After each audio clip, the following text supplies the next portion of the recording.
These 7 ways of thinking about bass playing helped me, and I think they'll help you too. First one for me is just not worrying about how other people play.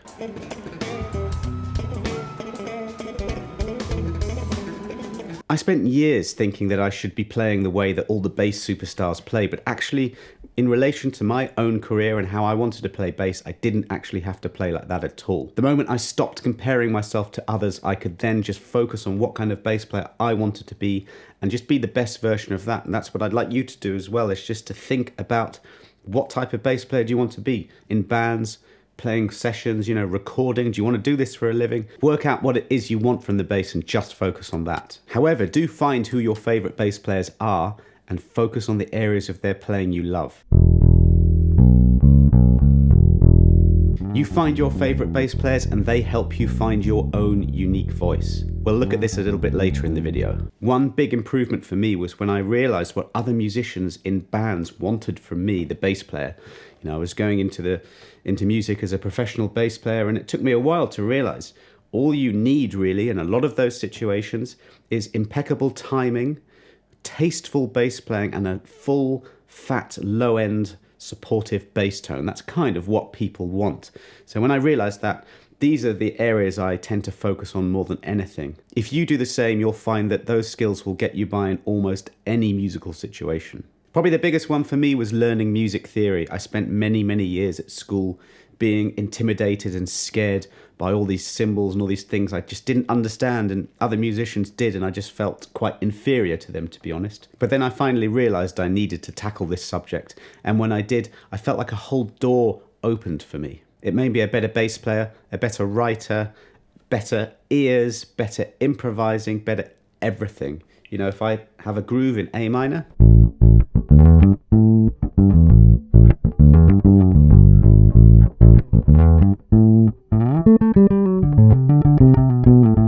all those notes are A minor pentatonic or A Dorian. I mean, that doesn't really mean anything without actually crafting it into music. That's the point for me. When you can get these theory concepts and actually use them in music, everything changes, and that's what it did for me.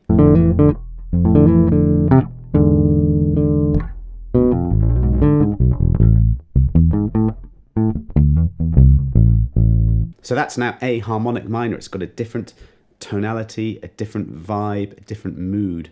And the more that you understand music theory and how music works, the more that you can, I think anyway, improve your overall musicality. Number 5 is always having a bass to hand. Now this is a Kala U bass decorated by my daughter here.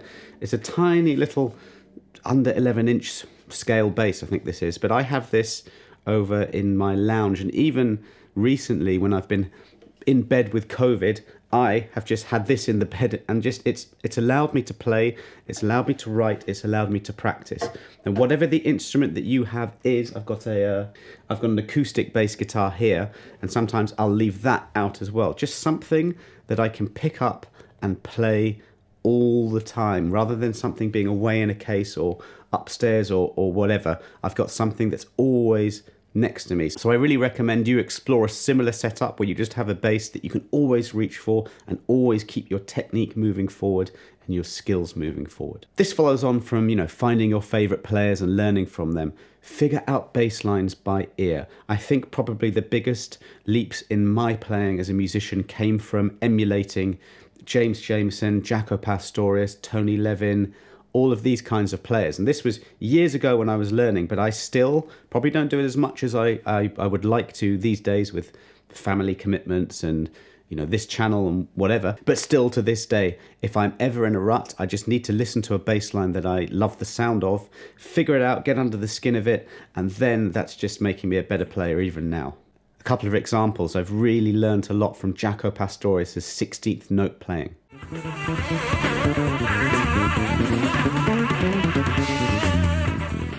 I'm absolutely floored by the melody that Pino Palladino puts into his playing.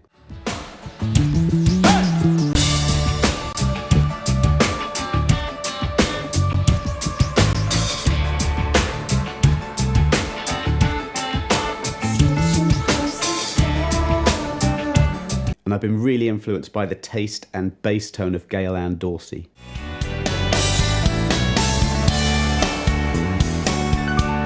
as long as we're together. These are just 4 of maybe 100 bass players that I love and that I listen to all the time. I try to work out little fragments of what I like about their playing, and I take anything that I like and it all filters through to become me. I would recommend listening to as many different styles as you can, so that is just going to create something really, really good if you can do that. Number 7 is to try to push myself forward all the time, because you get to a point where you can play pretty well, but then you can also fall into a bit of a rut, a bit of a plateau where your playing isn't improving much. So what I would recommend in that situation is to learn something difficult. Now that level, that bar of difficulty is different for every player. You'll know where your bar is and you just need to find it. And if you're playing within your comfort zone, that's all very well and good, but you're not going to really improve by doing that. So if you're a rock player, learn some jazz. If you're a jazz player, learn the discipline of just playing a pop bass line with brilliant timing from beginning to end. It might just be one bass line. Same, no, with hip hop. Learn a hip hop bass line. Learn a reggae bass line. Push yourself by playing different styles. Push yourself by playing things that you technically can't play right now. That last habit especially will get you further than you are now. Now, what about you? What's a habit that's really, really helped your musical life? Leave a comment below. Thanks so much for watching. Don't forget to subscribe, and here's another video that's going to help you become a better bass player. See you next time.